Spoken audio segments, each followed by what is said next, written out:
Hi everyone, my name is Melanie Ray. I'm an architect at Horde Copeland Mock in Baltimore, Maryland. I work in the housing mixed use studio. I'm originally from Orange, New Jersey. Spent most of my time in Jersey City, New Jersey, but raised in PG County, Maryland down here. I went to school at Penn State and graduated in 2015. And I've been here at HCM ever since. Even though I work in housing mixed use, I find a real passion in like community development and community engagement projects that we do. So I kind of wanted to use my platform to talk about why it was important for me as a young Black woman to pursue licensure, to get licensed, and to contribute to that increasing number of Black women architects in the country. So I kind of had a different approach or introduction to architecture. A lot of people mentioned that they didn't really get introduced to it until later on. I was introduced very early. My father is a licensed architect, and so I knew probably 3 to 4 Black architects by the time I had graduated high school. To me, this was always a field that was attainable or achievable. And one of the first issues that always gets to me is when people ask, well, how did you become an architect? Like, how did you find architecture? Like, almost like Black women aren't supposed to be in this field. It was like, well, I probably was introduced to architecture before you even knew about it when you were my age. But, that trying to break that stereotype is extremely important to me. So when I started school, I was one of 4 students in my freshman class at Penn State. We entered in 2010. And by the end of the first year, we were down to 1, and that was me. I tried not to let it faze me. I was really focused on the goal of just being an architect. And so I found areas outside of the School of Architecture to, keep me grounded. But I still remember one of the reasons why the other Black girl who was in our first year class, she dropped after the first week because within the first couple of days, we were asked to go out and drop $250 on an architecture supply kit that we used maybe half of the materials within it. And she could not come up with $250, and unfortunately she had to drop. And so that first layer of that barrier, that this is such a high cost of entry into the field of architecture, is keeping so many of us out from being able to pursue that. I finished school, started at HCM shortly after that, and licensure was very much in my mindset. I was very aware of what the requirements were, what it took to take all of the tests, and at the time I believe we were just under 400 Black women architects in the US. So again, I wanted to be able to contribute to that. One thing that I always referred back to, and NCARB recently released this, was the By the Numbers report, showing that we are starting architecture school, we're starting the AXP process, but we're not finishing within a timely manner. And so what are those barriers that are stopping us from being able to achieve that? I remember when I took my final exam, I passed the last exam, and it was actually February 2018. And to me, it was so very powerful that it was also Black History Month. So it was like, this was such a meaningful time and point in the year to finish that exam. And so I'm the 424th living Black women architects. I believe we are now at 488. We're really close to 500. So I'm just gonna plug anyone who's not there. We just need 12 more to get to 500 before the end of the year. That's the push. But I remember going to my first NOMA conference as a sophomore in school and wanting to be a part of that club. NOMA, for anyone who doesn't know, is the National Organization of Minority Architects. And just being in that room full of this beautiful Black, Indigenous, and people of color who are in the field of architecture was just amazing. So for me, it was important to become an architect, but it's also important now that I am an architect to continue to be a good architect. You know, I can stand and talk about Blackness and being a Black architect for days. I'll always be able to speak my truth. But it's also important to be valued within the skill set that you have, valued and respected for what we do. To me, it's really not enough just to hire a bunch of Black architects, but what are you doing to cultivate that skill? I'm reminded of one particular question I was asked within we have an EDI task force at our firm as well. And one of my coworkers, very well-meaning, just asked like, oh, so like diversity is your thing, right? And it was like, I mean, I am, but it's not my thing. That's not the reason I was hired here. You know, 90% of my time is billable work. So I still want to be a contributing, you know, architect within this firm. I kind of piggybacking off of what Ricardo said, I'm trying to, especially now with an active EDI task force and like we're actively coming up with actionable items and what initiatives that we want to get started. And I'm grateful that our firm is pursuing those items and really thinking about them at the board level, not just at the grassroots level, but we're taking these to the CEO, the HR director, our legal counsel, everyone is involved in these conversations. But trying to find a balance between being, you know, the token, but also being outspoken, but also remembering that, again, there's a deadline next Friday and I need to get this project done. It's like, I need to focus on, you know, what I was hired to do.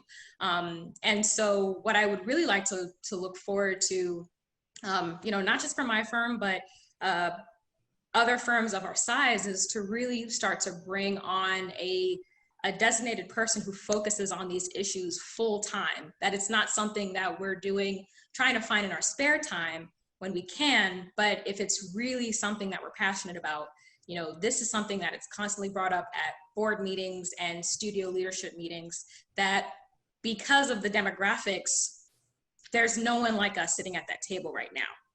And it's going to be a couple years before, you know, we will have that level of diverse leadership. So until we get to that point, what are we going to do to kind of be the bridge to get there? And I always like to refer back to Pascal Sablon of Beyond the Built, who mentions, you know, we can be experts in so many different topics aside from being Black. You know, we're experts in sustainability, construction codes, construction documents, design. We're excellent architects if we go, you know, just beyond that. And so kind of the last thing, just like what we can do. As bad as the situation of COVID-19 has been, I think this is being forced to be inside is exactly what was necessary for everyone to stop and take notice. Otherwise, this topic would have just swept under the rug like it does every time there's a shooting of an unarmed Black man or woman in the streets. It's hot for like 2 weeks and then it's on to the next one until the next thing happens. So now that we can't really escape it, it's interesting to see people who, you know, are in the position of the majority now have to pay attention. And, you know, I'm very inspired and I'm happy to see a lot of my colleagues, my friends who are educating themselves, who are trying to learn more, who are trying to figure out what it is that we can do. But it's unfortunate that it took a pandemic to kind of get to this point. And, you know, I guess the last thing that I'll kind of leave with is, you know, for those of us who are in kind of larger firms, encouraging and ensuring that, you know, this dynamic, this social change is addressed among all levels of the firm. So again, I mentioned that at HCM we have from the CEOs and the HR directors sitting in on our meetings, but also the principals, the project managers, the associates, the senior associates, everyone needs to be involved in the conversation. It can't just be a grassroots and the top level. It's gotta, you know, seamlessly connect across all the levels of the firm. And so I think those are all the points I've been writing like viciously all day about the different points I wanted to hit. But yeah, I think I've been licensed for a little over 2 years now, and I'm looking forward to continuing to to make a name for myself, not just as a Black architect, but as an architect who also just happens to be a great Black woman as well. Yeah, thank you. Yeah, so we have a really good question from the audience I wanted to bring up. Someone asked, what is NOMA doing to mentor young Black students so they don't drop out in the first year of school? Do you have anything you'd like to add to that? Yeah, so one of the many hats I wear is also the university liaison for the Northeast region. And so I'm engaged with a lot of our students across the area. So the first thing I can say is you can't really achieve that mentorship unless you get involved in NOMA. I know a lot of students who kind of come to a few of the meetings, but don't really get to see that engagement. Continuing to stay engaged beyond the design competition. The design competition is great. It's a great way to get involved and get in front of some great, really talented designers. But reach out to your local professional chapter, whether it be in your school's region, or if you're like me, who went to school in the middle of a rural Pennsylvania region, referring back to your home area, which for me was DC NOMA. And so the professionals at the local level are really where you're going to find the most benefit, the most direct interaction with mentorship. As far as continuing through the profession, we did recently announce or recently introduce the NOMA Foundation Fellowship, which this year we were able to place 28 students at some of the AIA Large Firm Roundtable members across the country for a virtual research experience or internship. And at first we had only kept this to graduating seniors, but people weren't applying, so we expanded it to the third year and up, which has really been kind of just a great experience to try to get exposure for these students, not just within the NOMA community, but also within these larger firms that the students are trying to break into. So long answer, but I promote, getting in touch with your local NOMA chapter. The name of the fellowship, Yasmin, is the NOMA Foundation Fellowship. Right now, we're only doing it in the summer. We can have a whole separate conversation about how it was derailed by COVID and it went to a virtual fellowship. But next year, we're hoping to be able to bring it back as an in-person fellowship to truly be an internship experience. Yeah. I had a question for something that you said earlier that really stuck with me. You had said that it's not enough to hire Black architects and designers, you have to cultivate them. Mm-hmm. So I was just curious if you could expand on that, because that's a great way to put it, and I'd love to know more. Yeah, I think I've seen a lot of colleagues who have come into firms and they're kind of thrown into a project, and the project manager assumes that they know Revit, that they know AutoCAD, that they get hired and there's a deadline in 2 weeks, and for some reason they can't meet it, but it was a new hire.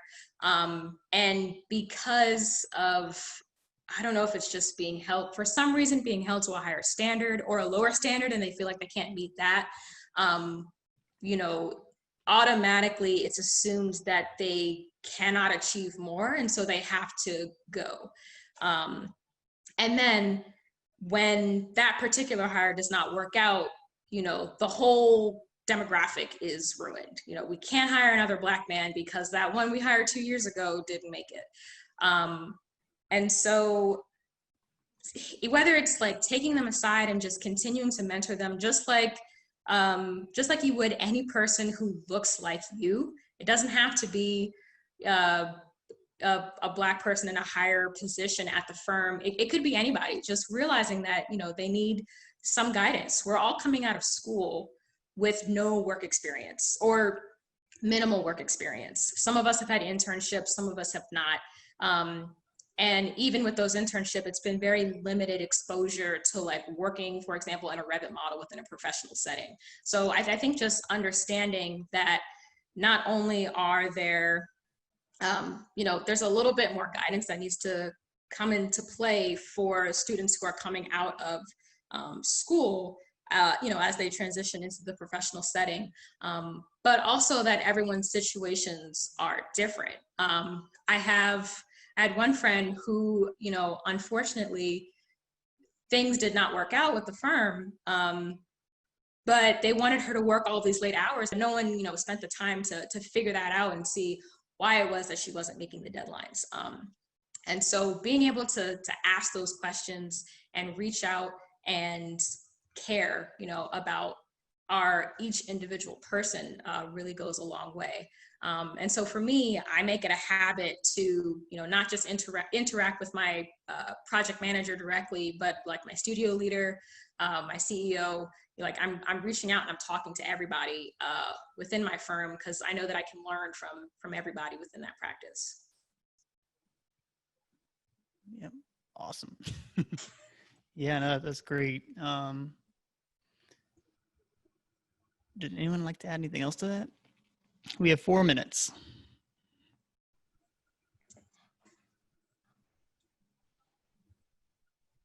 Julia? I can add. Yeah, I like what you said, Melanie, about kind of assessing individual experiences within the workplace in cultivating people, so you're setting them up for success. And I also think academia is also a part of that. I think that there's not enough Black professors, and I don't think that Revit is the standard of what they're teaching in schools right now as a transition into professional practice. But then also having emotional intelligence for the project team that you're working with. I think in the case of like a single mother, you need to understand what are the boundaries of time and limit, and that goes for all coworkers and staff. So I think part of it is getting away from this kind of like toxic culture of like architecture and like this tortured artist thing and a one size fits all, and really getting down to kind of like who are the people that are working for you or working at the company, and then what is the purpose, like why are they there, what is their individual motivator to be there, and then can you tap into that thing to create a better project or whatever you're working on. And I think that was a great point that you had, Melanie. Thanks. Yeah, and that's just general caring about your employees, right? But I feel like so many people are wrapped up in the next deadline, especially like project managers who have a lot on their plates, that tends to get missed, right? Mm-hmm. So I think it's just checking yourself and making sure that you're paying attention to your employees, because they need you, especially whenever they're not experienced and you don't know what their situation is.